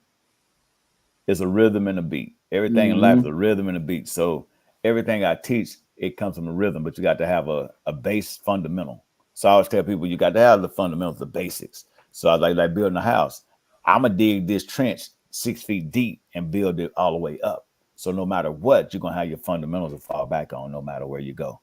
And that's the key. Matter of fact, this past weekend, I had 8 of my receivers I trained score touchdowns in college. Mm-hmm. See what I'm saying? That's nice stuff right there. Jonte, you trained Jonte? I had Jonte since he was 8th, 9th grade. Yeah, he didn't terrorize me on Friday night too. Yeah, where he playing at? He's the Texas, number 1 in Texas. Okay. Number 1 in Texas. From DeSoto. He was at DeSoto a couple years ago. Yeah, I've had a few dudes. I had Jerron Bradley that was at DeSoto that transferred in. I had Stephon Johnson, Boogie, that was at DeSoto. I train Dalen Singleton right now. This is number 13 at DeSoto. Right. Yeah, man. So it's only a few schools. There's only a few schools I work with though down south. Some schools I stay away from, not because I want everybody to do well. And some people are power that got that power thing. So I stay away because we're gonna clash. So I don't work with kids like Duncanville. I don't touch their kids. I already knew who you was talking about. You ain't have to say nothing. I won't touch a kid from Sock. I won't touch him. But then if you look at it, name me a kid from Duncanville that went to college and balled out and as a receiver. Name me one. I'll wait. No, you can keep on going because they don't. They don't. They're not developed. They're not developed. Well, underdeveloped. My thing about samples, because I coached against them when I was in Irving. he really out athlete you. They're gonna out athlete you. That's his whole scheme. Yeah. It's not really fundamentals. You're just gonna scheme it to where I got the better athletes, bigger, stronger, faster, and that's how we're gonna win. And it's worked. It's worked, to win. But thing is, it ain't work for them on the next level. No, you're right. But that's the only level he gonna be on. Yeah, so that's it. So that's why for my business, I gotta have kids that's gonna go to the next level and do well. Yeah. Mm-hmm. I don't think high school. I'm on a whole nother level. I'm not trying to win state. Yeah. I'm trying to be. I'm on a national level. So I want to be there. So I got the workout. So that's why I think outside the box. But I'm not even gonna deal with a kid. Not. I want to win, but today, where you at, Duncan? No, I ain't gonna touch you. You're like, dang. DeSoto, yeah, man, I'm cool, man. Mathis, Sweeney, all those dudes, man. It's not a power thing. I'm the coach. All the coaches. I ain't because what you doing only gonna help them out. Yeah, I'm just gonna do the stuff you can't do. I mean, you don't even understand what I'm teaching. You've never done it. I checked you gotta kind of have that, man. I feel like you gotta kind of have that because I coach track, and I tell the kids all the time, man, I'm responsible for a team. Yes, I'm coaching individuals, but at the end of the day, man, this is the team thing. If you're really trying to get better in this sport, you have got to go outside. You have got to get speed development. If that's what you want to do, you got to get a hurdle coach. You need these things to take it to that next level. I mean, if you're serious. I have all my kids that go to a speed guy now. All my track guys, not my track guys, but my football players, but like they want you to be fast. Like I have a kid now that went viral. People like it, like, you train him? I'm like, yeah, I had him since his 8th grade. He was tripping and falling on his face. Now there's a white kid out of Frisco, Wakeland named Ryder Treadway that went to, matter of fact, he was on there with Dabo Sweeney at Clemson. He was like, he's the best route runner. That's how I ended up with Larry Fitzgerald. He went to a camp at Stanford and Larry Fitzgerald's son was there. Mm-hmm. And Larry pulled him to the side. I mean, it's a whole video of it, man, chopping it up with him. Like, man, I see the way you're doing. I'm on my way to Houston. I get a DM, Larry Fitzgerald. Hey, man, I want to talk to you about route running. What the hell you want to talk to me for? You best of all time. But it's different. Teaching it and doing it are two different things. And teaching is a gift. I don't care what you're teaching. It's a gift to get someone to understand and be able to reciprocate what you're teaching. Not and only believe in themselves, believe it. Motivate them. Yeah, it's a swagger. I tell you, it's a swagger. I don't care what it is in life. It's a swagger with it, and it's a belief, it's a confidence, and that's the part that I love. I have a kid now that said he's at Sam Houston State. He's an Indian kid named Rashid Patel with 1,100 receivers senior year in high school. He's at Sam Houston State playing receiver. An Indian kid. Man, they play cricket. But I tell people, I don't turn. To me, it's a challenge. I like that. Give me what you don't want, and I'm gonna whoop you with it. Well, I mean, you might not have had the NFL career you wanted, but to me, you went in there and you was a sponge, man, because you can coach quarterbacks, you can coach receivers, you can coach DBs, you can coach all of them up, man. Am I lying? I did it. I trained everything, man. You do it all because I had a quarterback. When I was trying to go to Roosevelt, he was coaching Vic. Man, I wish I could have stayed long, but Roosevelt just had too much chaotic shit going on. I had to leave. But man, you did it all, man, and salute to you for being so consistent, man, and getting your clientele that you have, because now it just speaks for itself. How somebody you done trained, Larry Fitzgerald, pulled over to the side and done damn DM'd you, man. Like, what the hell? This sir. That's big ups. Yeah, but I tell people, I thank my parents. Man, I have some good parents, man, that believe in their kids and don't mind investing in it, and it's and I tell people, my business is supported by African Americans, blacks. That's what it's supported by. Mm-hmm. And just to see when you see the dads on the field laughing and chilling, it's like they hangout spot. They come hang out with me for an hour and a half, BS and chill. Because they hear you talk like this. They get to see. Nobody sees that. This the other side of me. The people, they see the trainer. That's why I've never recorded. I never let people hear this side. I tell people, I say, a lot of y'all making money because I stay quiet. If I actually started recording my workouts and letting you listen, I would take everything. I would take it all. But I just don't, because I want the young guys. I want them, man. I'm older. I'm not getting into that stuff. That's not my lane. I'm not an influencer. I'm a developer. And I try to tell the influencers, be careful, because you're going to get old. You can't influence Joe. What is your skill set? What is your skill set? What can you really do? What can you So, do if an NFL dude don't come to you no more and make your name big? Can you go make one? You know, so I so try I to done been acknowledge out that. there to his training sessions. I took, the quarterback I had. I took my little cousin. He was going to McNeese. He was a knucklehead. But to see him in action, because he gonna have 6 to 8 kids out there at a time. You know what I'm saying? And all right, well, you're gonna do this, you're gonna do this, and he throwing the ball, he gonna correct them, and then they just going in a sequence order. And then after they little session come, he got about 6, 8 more coming again. Like he got a factory within himself. You know what I'm saying? He got a stable. Sound like you got a nice little formula, man. So, keep mixing it up, keep letting that thing brew, man. I love it. I love it. Yeah. Because you've had some kids. I coach at Legacy, Mansfield Legacy, and you've had some, at least they claim that they Man, they been coached by. lying. I'm gonna tell you. I train. Do you train there now? At least they claim. I teach, man. I do track and DBs, man. I'm head track and DB coach. At Legacy?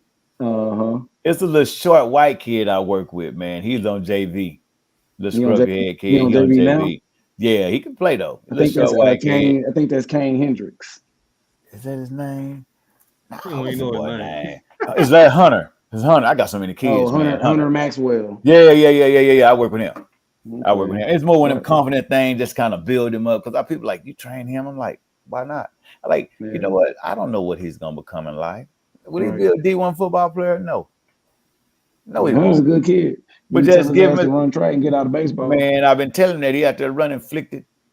Yeah. I'm like, man, what are you trying to play doing? Baseball, man? Flopping like a fish. I'm like, all right. I said, I need some steppers. Then they look at me, man, I said, run track. I said, learn how to run, do all that kind of stuff. But then my job, I got the hard part. I got to teach you how to stop. Right. Decel. Yes, it ain't even not decelerate. Track, you decelerate. You got time to decelerate. Now I need you dropping 2 steps. And we at that thing. I ain't got all that. And I need you to hit that top. So it's a whole different technique. Because I tell them, okay, you're running track. I said, now, the difference in football and track, I need you to stay in your drive phase the whole time. You don't come out your drive phase in football. Because a lot of them want to pop that chest up. All right, you're going to end up in lane 3. Mm-hmm. Gonna think, hey, this ain't you're gonna end up in exchange zone. I asked him, I said, are you a track kid playing football or are you a football kid running track? It's a difference. It's a huge difference. Well, I'm a track kid. No, don't even waste your time with me. I know that old Rodell and shit's gonna make you go, look, coach, I'm just going over here and stretch. Get these loud. That Rodell and shits, boy, make you change your mind about that stuff. Boy, you looking at your ear hole, she buzzing sound in your head, dust all in your face. No, man. Going over here. Going to get this baton. So start doing these leg swings over here on the fence. Yeah, I'm like, so that's my rule of thumb with it. But I have my track kids. I say, in a football player, all you gotta do is go run a 10-8. Man, go run a 10-8. And in football, that's fast. That's fast, but some of them won't do it. Yeah, I'm gonna play basketball. Because they know that track hurt. Yeah, that's why I make my son play football. That's why I'm making him play. I said, why you make me play football? Because I see you when you get to that last curve, you want to bullshit and you want to you don't want it to hurt. Yeah, with the ones you need to be running with already on the curve, but you want to chill and you want to beat the bullshits. Now I need you up with the dog. So now I'm putting you in football. So the other day, football, he gonna get blocked. He run fast enough so he don't catch him. Somebody clean him out. He's scared as hell. So he came home, man. I had to go take that old BYU helmet off the mantle and dust it off. Told me, put your pads on. We're going outside. I had to wait till my wife and daughter leave. I wore his ass out. While I was hitting him, boom, snot coming out his nose. Hey, that next Friday Monday, he's making some damn tackles. I like, you want to deal with me or them? I'll deal with them. All right, then. There you have it. Dad done put the helmet on. I was so mad, it was so damn hot Saturday, boy, sweat going to my eyes. Like, what the hell? Well, I was mad. I was like, God dang. But again, he has a different life. He gets to do the stuff I didn't do. I did good. I was in the street playing sideline kill. So he get to sit up, got his own room and everything, going trips and all that. And I'm like, nah, man, that's my biggest fear. If something happens to me, does he have the drive? He's been with so many things. Smart kid, but you still a black kid. So there's some things you got to be able to do, on your own. I ain't gonna be there all the time, you know. So Hooks. that's why I'm big on that. Hooks, did you play with Okie Doke? What did you finish? I finished in 96. So I got there. I think Okie Doke, you finished what, 93? 92. 92? Okay. So I finished. So in Okie Doke, I was like in 8th grade, I think. Freshman. No. He was a freshman. Yeah, okay. I was at the 9th grade center. Yeah. Okay. No, I thought you finished in 93. Nah, I finished with Cheo, Richard P. No, okay. Dog. I was in the 8th grade. Was you on the team that played Dallas Carter? Yeah. And we just talked about that. I was in 8th. I was at Lake Earl. I was in 8th grade. Yeah. I was in 8th grade. Then the next year, that's when Jay Johnson when Jay Johnson was on varsity. That's when I was in the 9th grade. Yeah, me and Jay, we graduated together. Me and Jay played Elks together. Me and Jay played on the same team. It was who was it Stevens then? Who was after Jay? It was Robert Stevens was on the team. Okay, it was Stevens. So when I was a freshman, it was Robert Stevens. Yeah. So Robert Stevens was a junior when I was a senior. Yeah. So he was there when I was a freshman. When did the great play? What did he graduate you or he was before you? Nah, he played with me, Big Anthony. Yeah. So me and Jay, we played Elks together. We played at Wiley together. We played 9th grade together. Both made varsity as a sophomore. Like we played on every team since Pee Wee. Big Ant went to Wiley. Huh? What position did he play? Who was that? Jay? Yeah. Running back. He went to LSU. And then ended up getting in trouble. Ended up at Grambling. Yeah. He was nice though. Yeah, Jay. Lewis Fight. Our junior year, Lewis Fight rushed for 2,800, 36 yards senior year. Jay Johnson, his senior year, rushed for 2,518. There was just a difference of 18 yards. I got none but respect for the Waco Lions, baby. Because we played y'all. We played Waco, but our junior and senior year. Yep. Yeah. Yep. That big old bow-legged ass number 32 that played outside linebacker. Hey, he talking about Marvin Mims. No, not Marvin Mullins. Marvin Mullins, yeah. I remember that big joke. I had to roll out and cut block that baby. Matter of fact, Dwight Johnson was on that defense. Big Dwight, Derrick Johnson brother. Charles Foster that went to Baylor. Dwight went to Charles. Was fullback. Oh, you talking about Corley Ward? 1 year was Corley Ward. Then it was Keenan Akers. You say the who? The number 3? I think because I coached one of their kids, man. One of their kids went to Coble, and we got to talking. And I was like, "Yeah, man, we didn't play against each other. He played fullback." Keenan Akers, Corley Ward were the fullbacks. So what school did little Lawrence Pullen go to? He went to university. Oh, okay. Him LaDainian Tomlinson. Yeah, him Norwood, LaDainian Tomlinson. They all went over there. What's his name? Rodney Smith. Yeah. The older cat, man. He played. Matter of fact, Rodney Smith got a son at university now that I work with, man. That's a 4-star receiver. And he a hooper. He a hooper. Nice with it. Rodney played football and basketball at Baylor, though. Okay, he stayed. He was there. Yeah. Man, it's a debate as to what was the best team to come out of Waco High. Because my cousin, Greg White, he played 87. And that's when they went deep in the playoffs and they got disqualified because two sent some grades and all of that. They had a cold team. Everybody thought they was going to win state, man. And, man, that was a big deal. They got disqualified. So you had the 87 team. No, that was 89. And then, 92. And then you got Derek, Mark, Narge, and them. So it's a big debate as to what was the best team in Waco. But we had a lot of talent, man. How far did you go, y'all senior year, Hooks? Shit, man. Every year we played first round John Tyler. No further than the first damn round. Shit. That's when my junior year, they won state. Hey, they beat us. They beat us 19-14 my junior year. Then my senior, they beat us 37-31. Man. I talk about the fact was crazy. No, we played them in Garland. Man, what happened, man? I was there. I did a workout with the Jets. And when we were sitting there chopping it up, man, the dude was like, "Where you from?" I'm Texas. So we chopping up, man. Come to find out, He was a linebacker at John Tyler. So we with the Jets doing a workout. We chopped it up. So he looked at me, man, I'm going to tell you something. Once we got past y'all, all the rest of the playoffs was easy. He said, y'all the hardest out. And the thing is, we'll be like a third place team going in because they only took 3 teams. They're like, oh, y'all third place. But man, we got 3 state champions, 2 state champions in our district. We got Temple. We got Killeen. We got Killeen Ellison. We got some teams in there. Well, so let's get to the playoff. Nah, Waco's different now. Then we opened up with Longview. We always had to go to East Texas. I'm like, man, we ain't never beat Longview. Go to Longview. Then we get us a little Rudy Poot team. Then we go play DeSoto. So then we go in the district, and it's like, but like back then, Copper's Cove was sorry back then. They weren't good at all. Then they got that influx of, it's a military base down there. So they started getting that military. That's all in Killeen schools. Hey, Killeen was nice because there's only 2 schools in Killeen. It was 2, Killeen Ellison. Killeen Ellison. They were loaded with Shoemaker.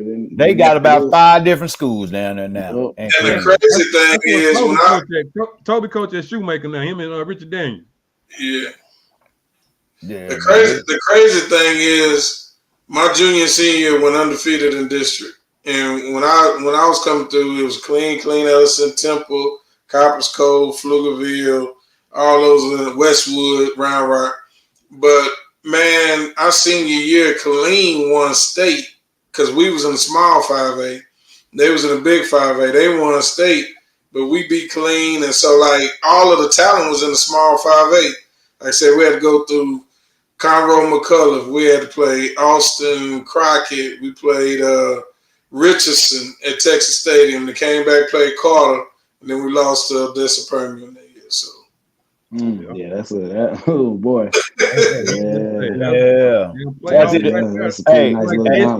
did non-district game? Who did y'all play? Y'all had to play. Did they make y'all scrimmage? We'd have to scrimmage and go like play scrimmage. We go to Palestine or somewhere and get every damn East Texas team. We scrimmage against Lufkin.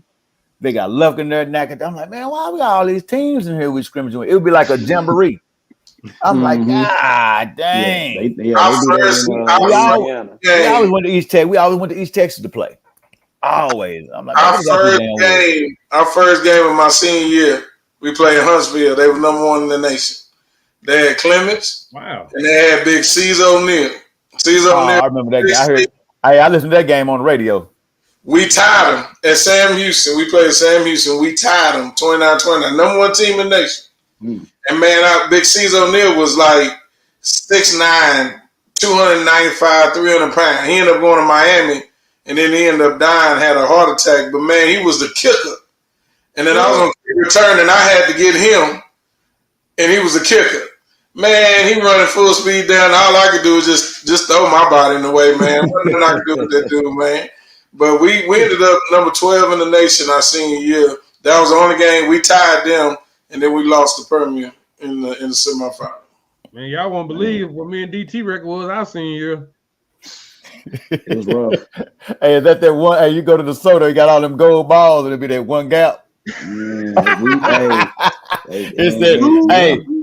that class. You know what I told Mathis? We going to Hooks. I said, man, let me tell you something though. He's like, what? I was like, see that gap right there? He's like, yep, I filled it for you. He looked at me like, huh?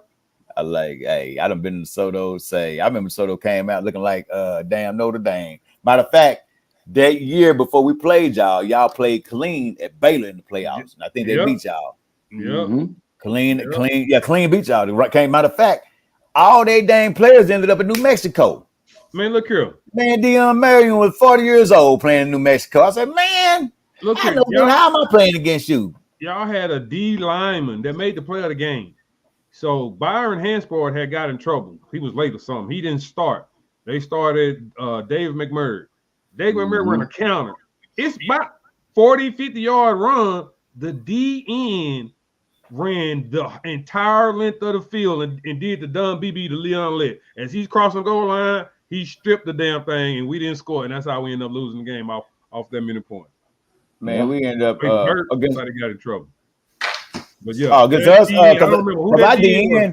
Our DN was Derrick Johnson, brother. Dwight could run. Man, our big man relay was nice. Hey, our big man relay, Say, boy, it was funny, but man, they took that stuff seriously at them track meets. Man, I be out there giggling and laughing. Like, boy, look at these clowns. Hey, they be out there for real. Poetic to see a big man run fast and skillful, because you can't be no sloppy big man running fast. You know what I'm saying? It looked poetic though, so I like seeing the big man. Yeah, probably him. They had Charles Foster, Damian Brown. He ended up going to Baylor. I mean, that deep. We had some dudes, man. We kept some guys, man. It's just, I don't know, man. It's. I was like, we should have. Y'all should have had one school. If y'all had one school, what y'all think y'all could have accomplished? It'd have been hell. Because you got to think we'd have pulled some from La Vega, maybe a couple from some over at university. But then it's like, who gonna put it all together? How many? How big is y'all school? How many students? We were 5A at that time. We were 5A. That was the biggest schools. We were the only 5A school. Yeah. Then we had university was 4A. Then La Vega at that time was 3A. La Vega, Robinson, all those schools were small schools. Midway was 4A. Yeah. So I got to drop off, man. I gotta get my daughter, but man, it's been a blessing, man, being on here with y'all. Yeah, I appreciate it. Hey, nice to meet you, Doctor. Man. Maybe see you at homecoming. All right, Doc. All right, Mike. See you, man. All right, Mike. Yep. Right. Yeah, man. That's why it's like, man, I'm finna wear this red and white because this red and white because Waco was like DeSoto nemesis. It's like somehow, some way, we don't end up being our best when we in Waco. One year, man, y'all, it went all the way to we played y'all in DeSoto. That was a close my senior year. That was close. Yeah, that was matter of fact, because Kwame Cavill ended up getting a pick at the end of the game to seal it. That's the cat that went to Texas. I know that name. Yeah, Kwame played receiver. He played safety for us. You caught a big one too, man. I don't know how that quarterback. That ball hit like the tip of my finger, like in the back of that dark end zone. I don't know how because I thought I was gonna pick that ball, but that joker just kept rising. I think you had to jump for it, but it was a hell of a catch at the back of the end zone at the line, and because that was a close. I forget what the score was, like 19 to 15 or something. It was pretty close. It was pretty close. Man, matter of fact, I played against a dude that was at Clean Ellison. He was the DB coach at Ohio State. Okay. Oh, that's Barry Eliano. Yeah, Barry Eliano. Yeah. Hey, as soon as I trained his son, he bring his son down here. Really? You need to work with him. He's like, man, he just said that dang. He's like, dang, Hooks. I think he had Toledo or something. Now he at Toledo now. Yeah, he at Toledo now. So I tell you, he came during the Christmas break. He came down, man, and brought his son down to get some work in. Tell him I said what's up. I do that. I do that. But yeah, man, I don't got much else to talk about, man. I appreciate you coming on, telling us your stories, man. Talking about you retarded kids playing against you, helping you win. No, man, that was just, I wish I had me some of them. Then I don't have to be so complex. I had to be complex. I was running BYU stuff at Morse. They were like, what you calling? They were when the Cowboys looking like, man, Coach, what you just call? How you call it? Man, got AP kids. Hey, I remember you had like banana routes and like, man, your concepts though, you brought from the league or BYU because you done been around all that. Yeah, I ran the same stuff without a different formations. I learned that from a dude named Norm Chow. He said I run the same plays and run out different formations. So to get to where you need to go on that play, you got to get to a certain area. It looks different. Yeah, that's how we ran it. Based off where your alignment is, that's how you do it. So just teaching. That's the West Coast offense, though, right? That's what we ran. That's all I do. I ran West Coast. Then when I got to the pros are simple. Those offenses are so easy. BYU, I'm like, I mean, out here thinking and counting and stuff. How many people? All that. Got to the pros. I'm like, oh yeah, I got this for special kids. I'll bet. Before we go, what all schools are your kids playing at? You said they scored touchdowns. Nebraska, Texas, Oklahoma State, Abilene Christian, Central Arkansas, BYU. Abilene Christian played Texas Tech tough. Yeah, man, they did. I got to do named Sam Hicks there, the number 6 for Texas Tech barely got away with that one. Yeah, so man, I had quite a few dudes, man, put up some numbers this week, man. Then my high school kids, they doing well. So I'm still working with them, man. So just doing the same old. I'm gonna have to come out there one training session, man. So look out for me, man. Come out there and shoot it with you one day. Man, come out there and hang out, man. We have a good old time out there, man. I sit there. It runs by itself now. They know what to do. Hey, DT, because he be the quarterback when he be training these boys, man. That boy got a little arm on him, man. Little black Doug Flutie in our midst. Nice. You know, I had a coach ask him, man, who the quarterback, man? Is he like, it's me, man? That ain't you. You throw the ball. I'm like, man, look. I said, I'm telling you something. At BYU, I never had a coach. I never received a coach. So all I was around was quarterbacks. I said in quarterback meetings, I was saying that I could pick up the offense so quick. They're like, how the hell you know to go with the ball? I'm like, you sit in the meetings with the quarterback. So that's why it makes it so easy for me to train. Because I don't have something someone taught me. I have something that I experienced. So I teach from a straight experience. I don't teach from what somebody, he showed me this. This is straight me making mistakes. And I tell kids, I made enough mistakes out there, but you don't have to make them. And then just kind of adjust with the times. Look at the footwork, and I break film down, slow it down, and kind of look what's conducive with kids to, in the end, not get your knees beat up and stuff. That's my main thing. I don't want you getting hurt. Get your feet on the ground, and I still do the same boring stuff. But man, somebody told you outdated. I like, how many All-Americans did I have in college this year? Like 4 freshmen. I had 4 freshmen All-American, 4 freshmen All-American. So I guess I'm doing something right. Hey, them just words. Them words what they saying. You got awards. Awards speak louder than chitter chatter. Yeah. So man, congrats, man. Big up, man. I'm gonna be reaching back out to you, man. Hopefully, if some of your boys make it to the bowl game, because I just put some money on Texas winning that championship. So you tell little boy, what I'm saying, help me win my little money.